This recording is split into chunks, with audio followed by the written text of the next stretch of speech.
حضرت لقمان حکیم، ان کے نام پر قرآن مجید کی پوری سورت ہے۔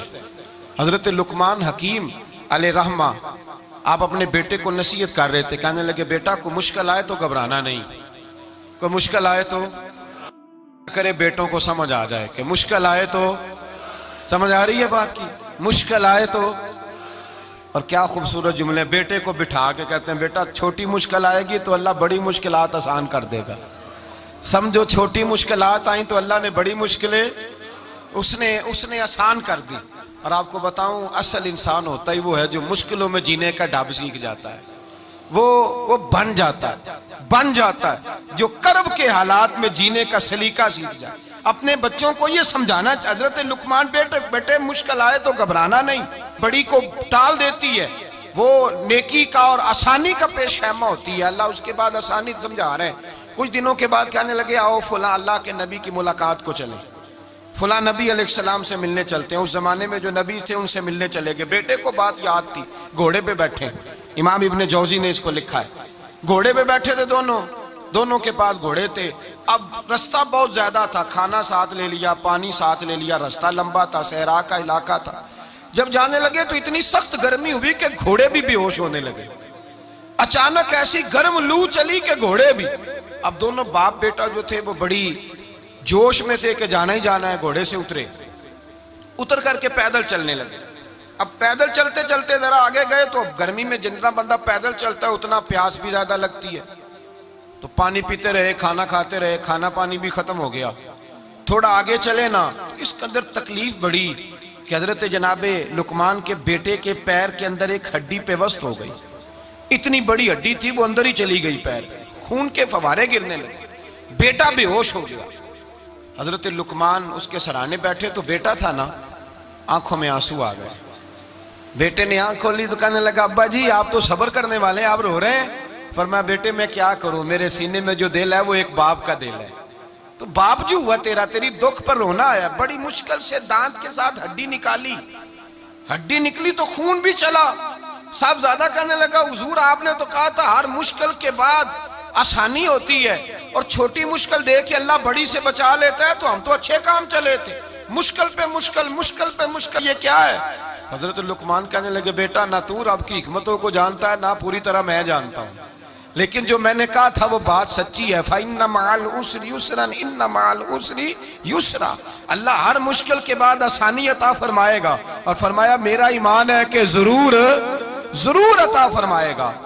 یہ بات کہہ رہے تھے کہ سامنے سے دھواں اٹھا، اتنا سخت دھواں اٹھا کہ آپ نے سوچا شاید وہاں آبادی ہے، وہاں جاتے ہیں۔ وہاں چلنے لگے تو پیچھے سے کسی نے آواز دی ٹھہر جاؤ، رکو، وہیں رک گئے۔ تھوڑی دیر گزری تو کہا رک جاؤ، جب رکے تو ایک بولنے والا بولا، کہنے لگا تمہارے لیے تھوڑی دیر کے بعد جانوروں کا بندوبست کر دیا جائے گا، کھانے کا بھی بندوبست ہو جائے گا، بچے کا پیر بھی صحیح ہو جائے گا، چلے جانا لیکن ذرا ٹھہرو۔ حضرت لقمان کہنے لگے بولنے والے تو کون ہے؟ تو کہنے لگے میں اللہ کا فرشتہ ہوں، میں اللہ کا فرشتہ ہوں۔ کہا اللہ کے فرشتے اور یہ سارا کچھ کیا ہے؟ تو فرشتہ کہنے لگا اصل بات یہ ہے کہ سامنے بستی پر مجھے عذاب نازل کرنے کا حکم ملا تھا، آپ بڑی تیزی سے آ رہے تھے، میں نے رب سے دعا کی کہ اللہ اس باپ بیٹے کی غلطی کوئی نہیں، مہربانی فرما۔ رب نے پہلے آپ کو صحرا میں الجھایا، پھر میری دعا کی برکت سے آپ کے گھوڑے ٹھہر گئے، پھر میری دعا کی برکت سے آپ کا پانی ختم ہوا، پھر میری دعا کی برکت سے آپ کے بیٹے کو زخم آیا، پھر میری دعا کی برکت سے سامنے سے دھواں اٹھا۔ فرمایا یہ جو تمہیں مشکل پہ مشکل آ رہی تھی، یہ تو میرا رب تمہیں عذاب سے بچانا چاہ رہا تھا، یہ جو تمہیں مشکل پر مشکل آ رہی تھی تو میرا مالک تمہیں عذاب سے بچا رہا تھا، تم سمجھ نہیں رہے تھے۔ حضرت لقمان نے بیٹے کی طرف دیکھا تو بیٹے کہنے لگے ابا جی بات بالکل سچی ہے، افضل الذکر لا الہ الا لا الہ الا، اور پھر پڑھنے لگے حسبنا اللہ و نعم الوکیل نعم المولا و نعم النصیر، یہ ورد ہونے لگے۔ بھائی جب تجھے مشکل آتی ہے، آزمائش آتی ہے، تو اس وقت سمجھتا ہے پتہ نہیں میرے ساتھ کیا بننے لگا ہے۔ اللہ تبارک و تعالیٰ چھوٹی مشکل دے کے تجھے بڑی سے محفوظ رکھتا ہے، چھوٹی بیماری دے کے تجھے بڑی سے محفوظ رکھتا ہے۔ حضرت یونس علیہ السلام کی دوستی ہوگی حضرت جبریل امین سے، تو جناب جبریل ملنے آئے، حضرت یونس علیہ السلام فرمانے لگے جبریل میرا دل کرتا ہے مجھے اس بندے کی ملاقات کرا جو اللہ کا سب سے زیادہ عبادت گزار بندہ ہے۔ حضرت جبریل امین لے گئے دور دور فلسطین کے علاقے میں، اور لے جا کر ایک بندے سے ملاقات کرائی جس کی دونوں آنکھیں بھی کوئی نہیں تھی، دونوں بازو بھی کوئی نہیں، دونوں پیر بھی کوئی نہیں، اور اس بندے کی زبان پر لفظ بڑا کیا جاری تھے، یا اللہ تیرا شکر ہے، یا اللہ تیرا، بول کے کہیے یا اللہ تیرا، اے اللہ تیرا شکر ہے، شکر شکر کر رہا تھا۔ حضرت جناب سیدنا یونس علیہ السلام کہنے لگے میں نے تجھے عبادت گزار کو ملانے کو کہا تھا، تو کہاں لے آیا؟ تو حضرت جبریل کہنے لگے یا یونس، یہ ہر چیز جانے کے باوجود اپنے رب کی رضا پہ راضی ہے۔ اس وقت دنیا میں نبیوں کے بعد جس سے اللہ سب سے زیادہ پیار کر رہا ہے وہ یہی بندہ ہے، یہ اپنے رب کی رضا پہ راضی ہے۔ اے تن میرا کنگھی ہووے تے میں زلف سجن دی باواں، تے پوش میرے دی جتی بن جائے تے میں یار دی قدمی آواں، مارو مارو مینوں مار مکاؤ کوئی عذر نہ پیش لے آواں، تے جے سونا ہی میرے دکھ وچ راضی، جے سونا ہی میرے دکھ وچ راضی، جے سونا ہی میرے دکھ وچ راضی تے میں سکھ نو چلے ڈاواں، مانا کہ جب اس حال میں راضی ہے تو بس ٹھیک ہو گیا، ٹھیک ہو گیا، وصل اچھا ہے نہ فراق اچھا ہے، بس جس حال میں محبوب رکھے وہی حال اچھا ہے، بس جس حال میں انہوں نے رکھا بات ٹھیک ہو گئی۔ اس میں اب انسان شکوہ کرتے پھرے کہ یہ کس طرح ہے وہ کس طرح، اپنے آپ کو مطمئن رکھا۔ میں ایک دفعہ ایک تکلیف میں ایک آزمائش میں مبتلا ہو گیا، تو میں نے اپنے حضرت سے کہا کہ حضور سارے دکھ کٹھے ہی آ گئے، کیا کیا جائے؟ تو آپ فرمانے لگے بڑے خوش نصیب ہو، جوانی میں اللہ نے دکھ دے دیے، بڑھاپے میں آئیں تو برداشت نہیں ہوتے، یہ تو بڑے وقت پہ آ گئے، شکر ادا کرنا چاہیے، اس زمانے میں برداشت نہیں ہوتے، اب آسانی ہے، ان کو برداشت کرو، ہمت کرو۔ میرے بھائی یاد رکھیں آزمائشیں تکلیفیں آپ کو بڑا کرنے کے لیے آتی ہیں۔ ہم آزمائش کو برا جانتے ہیں، دکھ کو برا جانتے ہیں، دکھ تو بڑے پیارے ہوتے ہیں، یہ رونے کا سلیقہ سکھاتے ہیں، یہ اللہ کو منانے کا طریقہ سکھاتے ہیں، یہ مسجد میں جانے کا۔ وہ جو سکھی بندہ ہے نا سکھی، مجھے ایک صاحب کہنے لگے دو قسم کے لوگ مدینے سے آتے ہیں، مدینہ شریف پوچھنے لگے، کہنے لگے حضرت جی دو قسم کے بندے ہیں، کچھ واپس جاتے ہوئے تڑپ رہے ہیں، کچھ تصویریں کھینچ رہے ہیں رخصتی کے وقت، فرق کیا ہے؟ تو میں نے کہا وہ جو تصویریں کھینچ رہا ہے وہ امیر آدمی ہے، اسے پتہ ہے کہ میں پھر ٹکٹ لے لوں گا، مہینے کے بعد پھر آ جاؤں گا، اور یہ مدینہ چھوڑتے ہوئے تڑپ رہا ہے یہ کوئی غریب ہے، یہ کہہ رہا ہے پتہ نہیں دوبارہ موقع ملے کہ نہ ملے، یہ دکھی ہے، یہ آزمائش میں دکھی۔ سکھی بندہ تو مکے جا کے نہیں روتا، وہاں بھی کھڑا ہے ڈٹ کے کھڑا، دکھی کوئی نہیں تو روئے کیسے، روئے کیسے؟ دکھیے دی گل دکھی آئی جانے، دکھیے دی گل، کیا خوبصورت لفظ ہے میاں صاحب کی، اور لفظوں میں حسن دیکھے، کہنے لگے دکھیے دی گل اے دکھی آئی جانے تے سکھیے نو کی خبراں، تے یار جنہاں دے موت نے مارے روندے نہیں تک تک قبراں۔ یہ مشکل مرحلہ ہوتا ہے، جب انسان تکلیف میں ہوتا ہے پھر اسے احساس ہوتا ہے، اور تکلیف والے کو ہی تکلیف والے کی تکلیف کا احساس ہوتا ہے۔ جب آپ کو اللہ مشکل دیتا ہے تو سمجھ لیں رب آسانی دینا چاہ رہا ہے، جب تیز دھوپ آتی ہے تو سمجھ لیں اللہ گرم ہوا گزار کے ٹھنڈی بارش برسانا چاہ رہا ہے، اور جب چاروں طرف سے گھٹن ہو، پنجابی میں کہتے ہیں گما لگ جائے، تو پھر سارے بول کے کہتے ہیں اب جو طوفان آئے گا وہ سخت ہی آئے گا، اس لیے کہ گھٹن جتنی زیادہ ہوتی ہے پھر فضل بھی اتنا۔ جن لوگوں نے تکلیفیں زیادہ سہی تھی رب نے عزتیں بھی زیادہ ہی عطا فرمائی، جن لوگوں نے تکلیفیں زیادہ سہی نہ انہیں اللہ نے درجہ بھی۔ حضرت بلال حبشی نے بڑی تکلیف سہی، مارا کرتا تھا امیہ، بڑا مارتے تھے، اتنا مارتے تھے کہ موٹے، آپ نے کبھی دیکھے ہیں دیہاتوں میں موٹے موٹے پائے ہوتے تھے چار پائیوں کے، موٹے موٹے بان کی چار پائیاں اور بڑی چار پائیاں کافر بچھا کے بیٹھ جاتے، اور حضرت بلال حبشی کے پیر ان کے نیچے رکھ دیتے، ہاتھ ان کے نیچے رکھ دیتے، آگ لوہا گرم کر کے اس کے اوپر ننگے بدن لٹا دیتے۔ مکے نے بڑی آزمائشیں دیکھی، پھر اسی مکے نے مدینے نے عجیب رنگ دیکھا کہ میرے نبی معراج سے واپس آئے، اور حضور نے عظمت دی، فرمایا بلال یار تیرا بڑا مقام ہے، تو مدینے میں چل رہا تھا اور میں جنت میں تیرے قدموں کی آواز سن رہا تھا، کتنا تیرا مقام ہے، کتنا تیرا درجہ، میں وہاں تیرے چلنے کی آواز سن رہا تھا، حضرت ابو بکر صدیق رضی اللہ تعالیٰ عنہ نے اس زمانے میں حضور کی نوکری کی جب دوسرا جانثار کوئی نہیں تھا. سارے لوگ تانے دیتے، کہتے ابو بکر تو اکیلا ہی سیاںا ہے، سارا مکہ مخالفت کرتا ہے، تو جان ہی نہیں چھوڑتا، سارا زمانہ مخالفت کرتا. ابو بکر صدیق نے مال بھی دیا، جان بھی دی، شہزادی حضرت عائشہ بھی دی حضور کی خدمت میں، ہر چیز لٹا دی. دنیا کو پتا اس دن چلا جس دن میرے رسول پاک صلی اللہ علیہ وسلم مسجد نبی میں بیٹھے تھے، درجنوں صحابہ تھے. حضور نے فرمایا ابو دردہ کو تو بلاؤ. جناب ابو دردہ حاضر ہوئے تو کہتے ہیں حضور کا چہرہ دیکھا تو ناراضگی ہے چہرے پہ. میں نے دیکھتے ہی کہا حضور آپ مجھ سے ناراض ہیں؟ حضور نے فرمایا ہاں میں ناراض ہوں.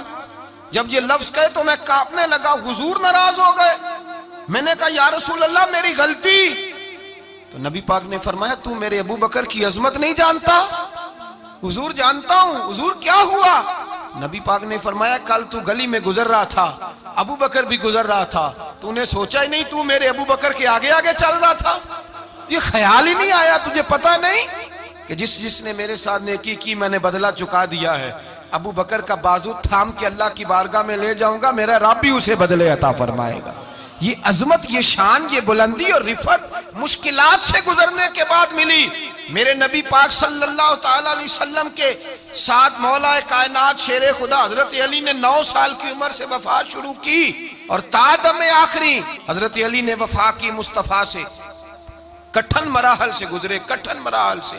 حضرت علی کہتے ہیں میں ہر جنگ میں، ہر جہاد میں ساتھ تھا، پر جس دن مکے اور مدینے سے آنے والوں کو حضور بھائی بھائی بنا رہے تھے، مہاجر اور انصار کو بھائی بھائی بنا رہے تھے، فرماتے ہیں میں تنہا کھڑا تھا، کوئی کسی کا بھائی بن گیا، کوئی کسی کا بھائی بن گیا، میں اکیلا کھڑا تھا اور میں سوچ رہا تھا کہ یار میں کدھر جاؤں.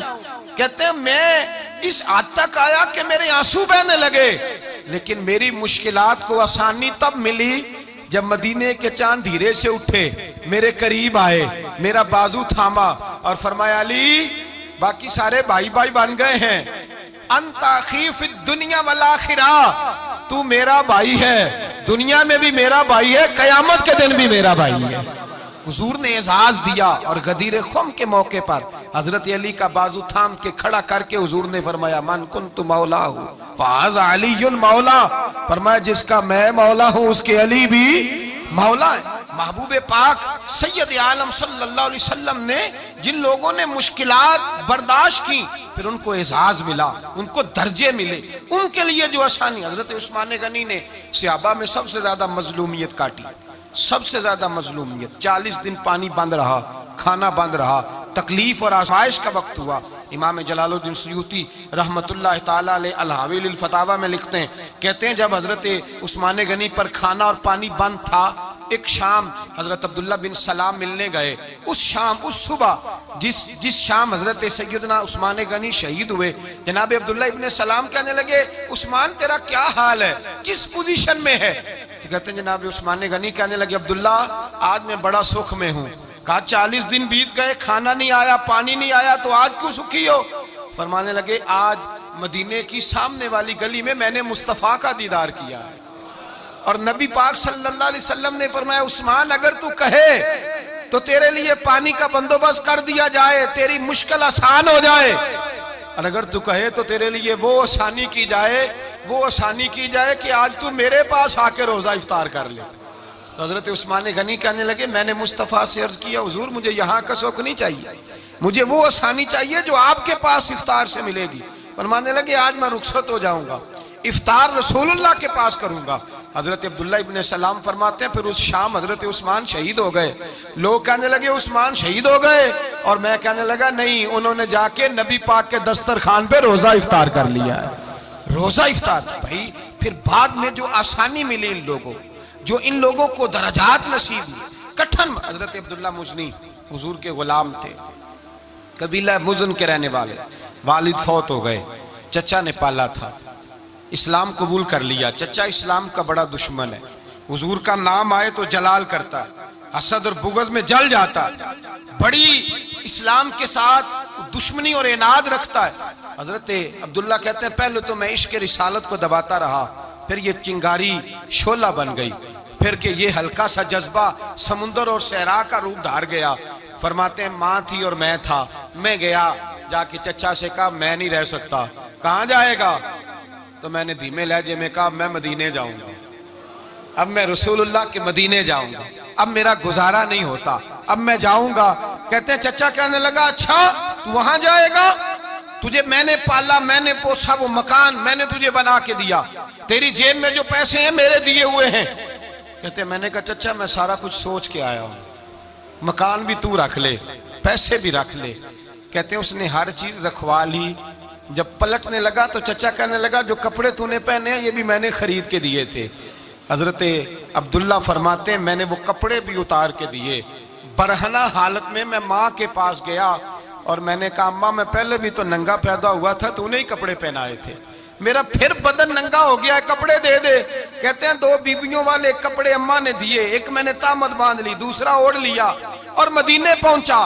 کہتے ہیں جب میں ٹھنڈی رات مدینے پہنچا تو کالے رنگ کے حبشی غلام حضرت بلال دودھ کا پیالہ لیے کھڑے تھے، ہاتھ میں کھجوریں تھی، کمبل تھا، کہنے لگے آجا آجا، مصطفیٰ نے فرمایا تھا قبیلہ مزن سے میرا غلام آ رہا ہے، میں ساری رات سے تیرا انتظار کر رہا ہوں۔ حضرت جناب سیدنا عبداللہ رضی اللہ تعالیٰ عنہ فرماتے ہیں میری مشکل آسان ہوئی، فرماتے ہیں مجھے مدینے میں اعزاز مل گیا، مجھے عزت مل گئی، ہر آدمی میری قدر کرنے لگا۔ گویا بزرگ کہتے ہیں کہ حضرت عبداللہ دعا کرنے لگے کہ اے اللہ تو نے مجھے بڑی شان دی ہے مصطفیٰ کی گود میں، اگر اسی رحمت کے چھاؤں میں پردہ کر جاؤں تو میری بات بن جائے گی۔ حضرت عبداللہ کا وصال بھی رسول اللہ کی گود میں ہی ہو گیا۔ گود میں نہ کوئی رشتہ دار، نہ کوئی تعلق دار، نہ کوئی ہمسایا اپنا، نہ کوئی چچا، نہ کوئی ماموں، شہر میں تنہا اسی کسے دے کچھ نہیں جے لگ دے تے نہ کوئی ساڈا دردی، تنہائی۔ جنازہ اٹھا تو اٹھانے والے کون؟ ابو بکر صدیق، فاروق اعظم، عثمان غنی، مولا علی، حسنین کریمین جنازے میں شامل۔ میرے رسول پاک صلی اللہ علیہ وسلم نے جنازہ پڑھایا، دیکھو مشکل کاٹی تھی تو آسانی کا رنگ دیکھو، آسانی کا انداز دیکھو۔ حضرت سیدنا ابو دردہ رضی اللہ تعالیٰ عنہ ارشاد فرماتے ہیں مدینے میں رواج تھا کہ جب قبر میں اتارنے لگتے تھے تو قریبی رشتہ دار اتارا کرتے تھے، اور عبداللہ کا تو رشتہ دار ہی کوئی نہیں تھا مدینے میں، کون اتارے؟ فرمایا جب قبر میں اترنے لگے تو حضرت ابو بکر صدیق اور حضرت عمر فاروق اتر گئے کہ ہم قبر میں اتارتے ہیں۔ رسول اللہ نے فرمایا تم باہر نکلو، تم کیوں قبر میں گئے ہو، باہر آؤ۔ کہتے ہم باہر آئے تو اللہ کے رسول اندر گئے، فرمایا کون کہتا ہے اس کا کوئی نہیں، میں جو موجود ہوں، کون کہتا ہے کوئی نہیں؟ فرمایا رکھو میرے ہاتھوں پہ۔ کہتے ہیں حضور کے دست مبارک پہ رکھا اور باہر کھڑے ہم رشک کرنے لگے کہ واہ اللہ تیرا آسانی دینے کا رنگ، آسانی۔ اس نے مشکل برداشت کی تو رب نے مصطفیٰ کے قدموں میں آسانیاں عطا فرمائی، پسے اور حضور نے قبر میں رکھا، نبی پاک نے۔ میرے دادا مرشد کہتے ہیں عشق سرکار کی ایک شمع جلا لو دل میں، بعد مرنے کے قبر میں بھی اجالا ہوگا۔ اور میرے اعلیٰ حضرت فرماتے ہیں لحد میں عشق رخ شاہ کا داغ لے کے چلے، لحد میں عشق رخ شاہ کا داغ لے کے چلے، اندھیری رات سنی تھی چراغ لے کے چلے۔ اور بیدم شاہ وارسی تو حد کر گئے، کہنے لگے پسے مردن، بعد مرنے کے پسے مردن فرشتوں نے جو تلاشی لی تو کیا نکلا؟ فقط ایک دل کے گوشے سے خیال مصطفیٰ نکلا، فقط ایک دل کے گوشے سے خیال۔ اور کامل پیرو نہ دے باہو قبر جنا دی جیوے۔ میرے بھائی نبی پاک صلی اللہ علیہ وسلم کے ساتھ وفا کی تنگی دیکھ کر، دقت دیکھ کر، مشکل کر، اور پھر جو آسانیاں ہوئی، پھر جو ان لوگوں کے لیے برکات ہوئی،